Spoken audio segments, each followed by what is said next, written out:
Hello friends, कैसे हो? I hope आप अच्छे होंगे। हम इस वीडियो के अंतर्गत देख रहे हैं ये आपके साइकोलॉजी यानी मनोविज्ञान से संबंधित क्वेश्चन है जो 30 रहेंगे और देख लेते हैं इसमें किस प्रकार के प्रीवियस में क्वेश्चन बने हैं। ठीक है, ये विभिन्न एग्जाम में पूछे हुए क्वेश्चन है, तो देख लेते हैं इस क्वेश्चन पेपर में किस प्रकार के क्वेश्चन। आप खुद से मूल्यांकन कर सकते हैं, आप कितने सॉल्व कर पा रहे हैं आप खुद ही देख लेना। ठीक है, तो ये आपके L1 यानी रीड लेवल फर्स्ट और रीड लेवल सेकंड दोनों के लिए ही इम्पोर्टेंट रहेंगे। ठीक है, तो देख लेते हैं पहला क्वेश्चन क्या है।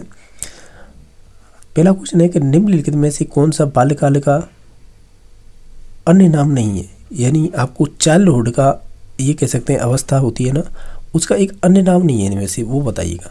ठीक है, तो जैसे ये दे रखा है, जैसे प्रारंभिक विद्यालय की आयु, एलिमेंट्री स्कूल एज, ये तो नाम होता है बाल्यकाल का, ऐसे बोल सकते हैं। स्फूर्ति अवस्था जिसे स्मार्ट एज कहते हैं, ये भी होती है इसी बाल्यकाल के अन्य नाम कह सकते हैं। एक होती है गिरो आयु या दल आयु या किंग एज बोल सकते हैं, ये होती है आपकी बाल्यकाल की एक अन्य नाम होता है, ऐसे कह सकते हैं। लेकिन इसमें से जो 3 नंबर ऑप्शन है ना, गिरो से पहले की आयु, इसे प्री गैंग एज बोल रहे हैं। तो ये जो स्टेज होती है ना या विशेषता होती है, ये प्री कह सकते हैं पूर्व बाल्यावस्था को क्या कहेंगे इंग्लिश में, अर्ली चाइल्डहुड ये उसकी विशेषता होती है, न कि ये आपके बाल्यकाल की। आपको मालूम होगा जो आपकी बाल्यावस्था होती है या बाल्यकाल होता है, तो इसको 3 भागों में बांट रखा है, पूर्व बाल्यावस्था और उत्तर बाल्यावस्था।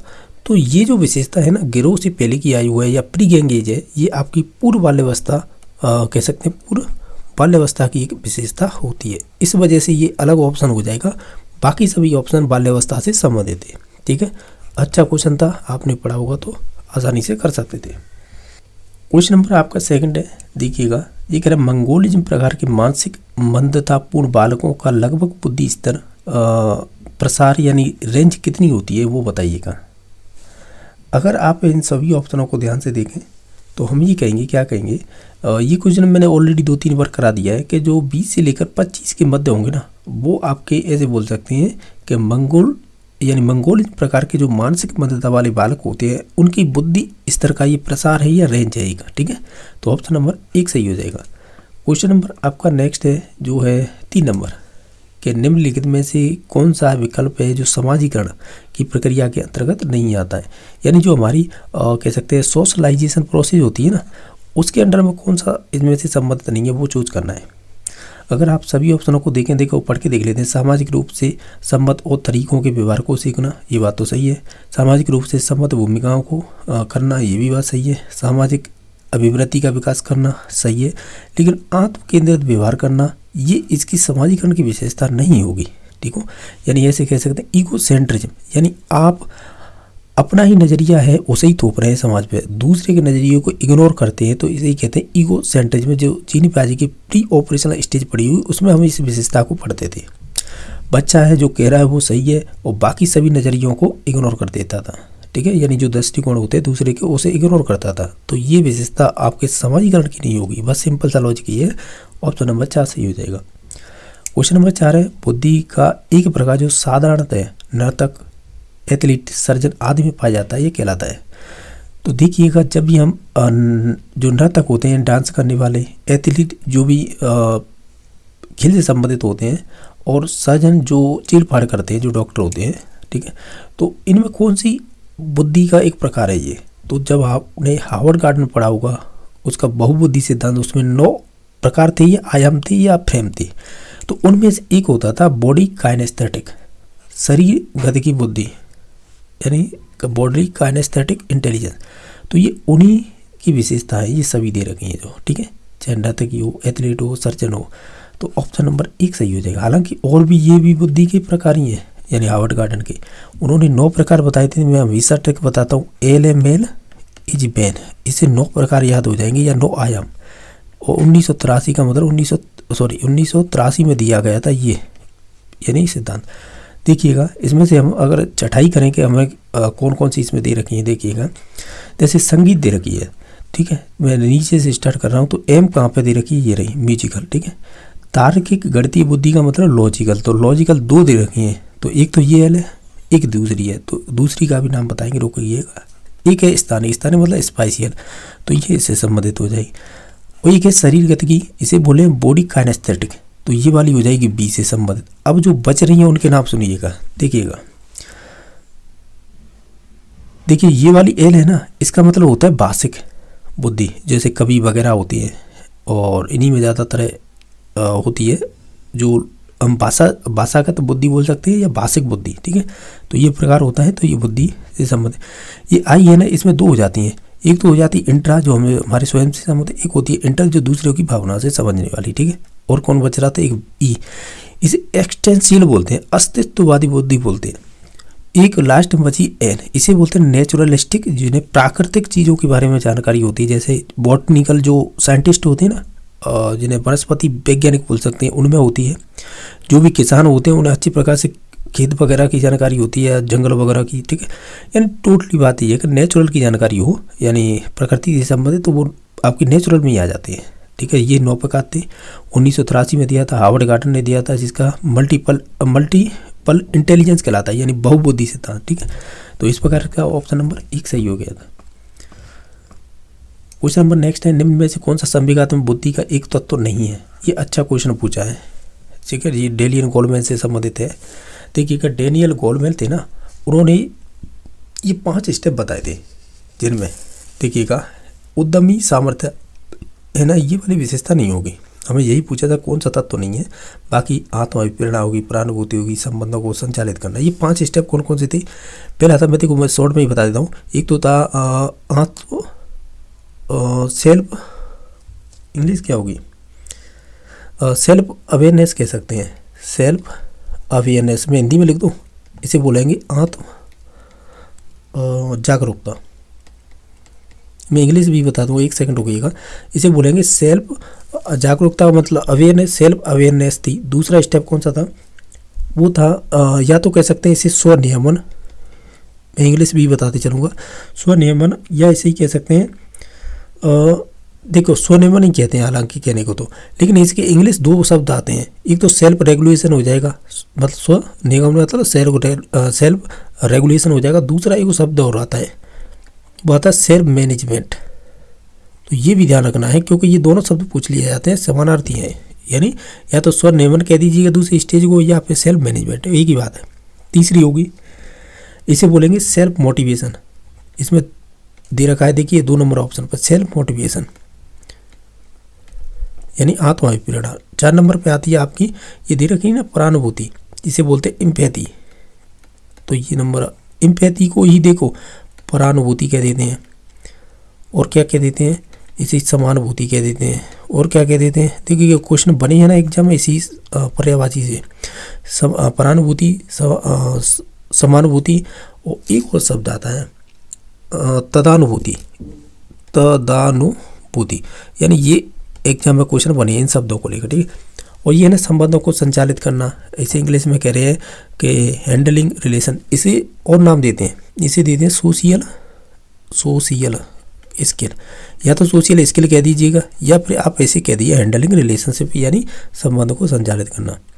तो हार्वर्ड गार्डन ने बहुबुद्धि सिद्धांत था ना, अरे यार मैं क्या करूँ, हार्वर्ड गार्डन क्यों कह रहा हूँ, माफ़ी चाहूँगा, मैं ये कह रहा हूँ डेनियल गोलमैन था ना। तो ऐसे पूछता है कि संवेगात्मक बुद्धि का सिद्धांत किसने दिया था, तब तो नाम आएगा पीटर्स, सेलावी और मेयर, यानी मेयर और सेलावी याद रखिएगा, सेलावी इनके नाम आते हैं। लेकिन इसको फेमस किसने किया था, वो आता है फिर डेनियल गोलमैन का नाम। देखो ये इन्होंने एक बुक दी थी कि संवेगात्मक बुद्धि लब्धि से बेहतर क्यों। इन्होंने बताया था कि जो हम गवर्नमेंट एग्जाम में लगे या कहीं अन्य पे जब हम सफलता प्राप्त करते हैं, तो हमारा 80% होता है ना, वो इमोशनल इंटेलिजेंस होती है ना, संवेगात्मक बुद्धि, इसका रोल ज़्यादा रहता है। जो बुद्धि लब्धि होती है ना, IQ, जो हम बुद्धि लब्धि निकालते हैं, तो उसका केवल 20% योगदान रहता है हमारी सफलता में। साथ ही साथ इन्होंने ये भी बताया था कि संवेगात्मक बुद्धि का फॉर्मूला ये होगा EQ/CA × 100। तो ये भी ध्यान रख सकते हैं। और क्या याद रख सकते हैं, इन्होंने ये बताया था, ये हो गया, ये 5 स्टेप भी बताए थे। एक चीज़ ध्यान रखना, संवेगात्मक बुद्धि लब्धि से बेहतर क्यों, ये वाली बुक है, ये इंपॉर्टेंट है, क्योंकि डेनियल गोलमैन ने संवेगात्मक बुद्धि को फेमस किया था, इस वजह से पूछा जाता है डेनियल गोलमैन, ठीक है। तो इसका ऑप्शन नंबर 1 सही होगा। इसकी मुझे जानकारी थी जितनी मैंने बता दी। क्वेश्चन नंबर 6 देखिए कि एक विद्यार्थी खुद के द्वारा जाने गए कुछ शब्दों जैसे बाघ है, कुत्ता है, शेर है, तेंदुआ इत्यादि के आधार पर एक नया शब्द सीखता है जिसे कहते हैं मांसाहारी। तो इस प्रकार के सीखने को क्या कहेंगे? अगर आपने जीन प्याजी पढ़ा हुआ ना, उस आधार पे भी कर सकते थे, क्योंकि जब उसमें जीन प्याजी की में एक शब्द सुना हुआ एसिमिलेशन, जिसे आत्मसातीकरण कहते थे, तो आत्मसातीकरण का ही पर्याय शब्द हो जाएगा महाकोटि सीखना, यानी जिसे कह रहे हैं सुपर कोऑर्डिनेट लर्निंग।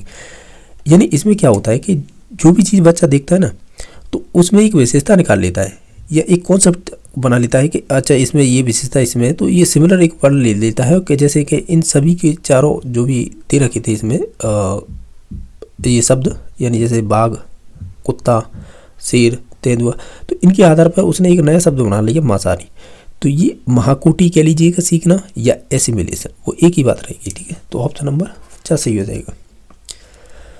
निम्नलिखित में से कौन सा सामूहिक अशाब्दिक बुद्धि परीक्षण नहीं है? अगर इंग्लिश देखिएगा, ये कह रहा है कि ग्रुप नॉन वर्बल इंटेलिजेंस, इसमें से कौन सी नहीं है? तो इनमें से जो आर्मी अल्पा परीक्षण है ना, ये नहीं होगा, क्योंकि ये होता है, अगर देखो इसी इंग्लिश को देखिएगा, इसमें से इसे हटा दीजिएगा, ये वाला टेस्ट है, यानी ग्रुप वर्बल इंटेलिजेंस, इसे कहेंगे सामूहिक शाब्दिक परीक्षण। समझ गए ना? देखिएगा परीक्षण, यानी और जो टेस्ट दे रखे हैं जैसे आर्मी बीटा है, ये आपका सामूहिक अशाब्दिक बुद्धि परीक्षण है। शिकागो है, ये भी सामूहिक अशाब्दिक परीक्षण है। रेमन प्रोग्रेसिव मैट्रिक्स परीक्षण है, ये भी आपका सामूहिक अशाब्दिक है। लेकिन जो आर्मी अल्फा है ना, जो आर्मी बीटा था ये तो हो गया था सामूहिक अशाब्दिक, और आर्मी अल्फा है ये हो जाएगा सामूहिक शाब्दिक बुद्धि परीक्षण, जो ऑर्थर एस ओटिस ने दिया था। तो इसमें दोनों प्रकार एक ही मनोवैज्ञानिक ने दिए थे, आर्मी अल्फा और बीटा। ठीक है, तो इसमें से नहीं होगा, वो होगा 2 नंबर। अच्छा क्वेश्चन था ये। नेक्स्ट है कि ब्राउन फैन ब्रेनर के सिद्धांत के अनुसार नियम एवं रीति रिवाज बालकों के किस पारिस्थितिकी तंत्र के उदाहरण है? तो ये सिंपल है, ये मैक्रो से संबंधित हो जाएंगे, जिसमें बच्चा है नियम और आपके रीति रिवाज होते हैं बालक के किस पारिस्थितिकी तंत्र में आते हैं। तो ये आपके ब्राउन फैन ब्रेनर ने बायो इकोलॉजिकल मॉडल दिया था, तो उसके अंतर्गत ये 2 नंबर का स्टेप है मैक्रो। पहला होता है माइक्रो, फिर मीजो, फिर तीसरे पे आता है एक्जो, चौथे पे आता है ये। ठीक है, ध्यान रखना, ये चौथे नंबर पे आता है मैक्रो सिस्टम। फिर इसके बाद आता है क्रोनो सिस्टम। ले मैं 5 नाम बता देता हूँ। देखो, पहला होता है, मैं जैसे चित्र NCERT बुक में दे रखा है वैसे ही बता देता हूँ, माइक्रो सिस्टम। ठीक है, ये फिर उसके बाद आता है माइक्रो के बाद मीजो सिस्टम, फिर इसके बाद आता है एक्जो सिस्टम, फिर इसके बाद आता है मैक्रो सिस्टम, फिर इसके बाद आता है क्रोनो सिस्टम लास्ट में। ये 5 स्टेप होते हैं, हर एक की एक अलग अलग विशेषता होता है। तो रैंडमली पूछता है एग्जामिनर ये क्वेश्चन, आपसे कहेगा एक्जो की विशेषता बता दीजिएगा, क्रोनो की बता दीजिएगा, मीजो की बता दीजिएगा, या मैक्रो की बता दीजिएगा, या माइक्रो की, इस प्रकार। ठीक है, तो ऑप्शन नंबर 4 सही ऑप्शन नंबर 2 सही हो जाएगा इसका। अब नेक्स्ट क्वेश्चन नंबर देख लेते हैं।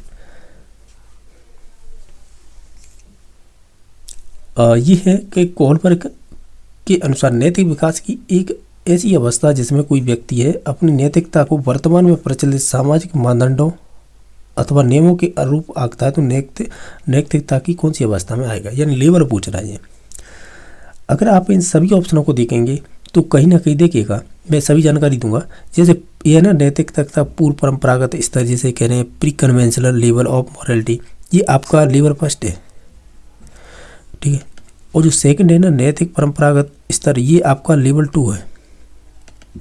और जो नैतिकता का पश्च परंपरागत है, जिसे पोस्ट कन्वेंशनल लेवल कह रहे हैं, तो ये है लेवल 3। ठीक है, तो इनमें फिर उप स्टेजों में बांट रखा था ये सिद्धांत, यानी एक स्टेज नंबर 2, यानी पहले लेवल की 2 स्टेज है, दूसरे लेवल की तीसरी, और ये चौथी हो जाएगी, ये 5वीं हो जाएगी, और ये 6वीं। ये इस प्रकार 3 लेवल 6 स्टेजों में बांट रखा, 3 लेवल और आपकी 6 स्टेजों में बांट रखा था। ठीक है, अब देखिएगा, इसमें कह रहा है कि जो भी हमारे समाज के मानदंड होते हैं ना, या नियम होते हैं, उन्हें मानते हैं। तो ये किस लेवल की बात हो रही है? हालांकि इसमें अवस्था तो नहीं पूछी है, लेवल पूछा है, तो ये सेकंड में होती है। क्यों? लेवल 2 में जो 3 नंबर 4 नंबर की अवस्था होती है, तो 3 नंबर की तो होती है गुड गर्ल नाइस बॉय। ठीक है, 4 नंबर की होती है आपकी लॉ एंड ऑर्डर। तो लॉ एंड ऑर्डर होता है, ये हम समाज में जो भी मानदंड है या नियम है उन्हें मानते हैं। इस वजह से ये आपकी नैतिकता का परंपरागत कह लीजिएगा या कन्वेंशनल लेवल कह दीजिएगा, इसी में आएगी मॉरलिटी। ठीक है, तो ऑप्शन नंबर 2 सही हो जाएगा। इसमें से बाल अपराध का एक कारण नहीं है। तो देखेंगे तो जो हमारा उचित घरेलू वातावरण है ये आपकी बाल अपराध की एक विशेषता नहीं मानी जाएगी, ये विशेषता मानी जाएंगी। क्वेश्चन नंबर 11, इसमें से संज्ञान से संबंधित नहीं है। देखो, प्रत्यक्ष बोध होता है, चिंतन होता है और संप्रत्य निदान होता है, लेकिन चलना नहीं। वो चलना तो आपके साइकोमोटर में आता है। ये साइकोमोटर, ये स्पेलिंग गलत लिख दिया यार, साइकोमोटर या हो क्या रहा है यार, एक सेकंड रुकिएगा। साइकोमोटर देखिएगा, इसे बोलते हैं साइकोमोटर के अंतर्गत ये विशेषता।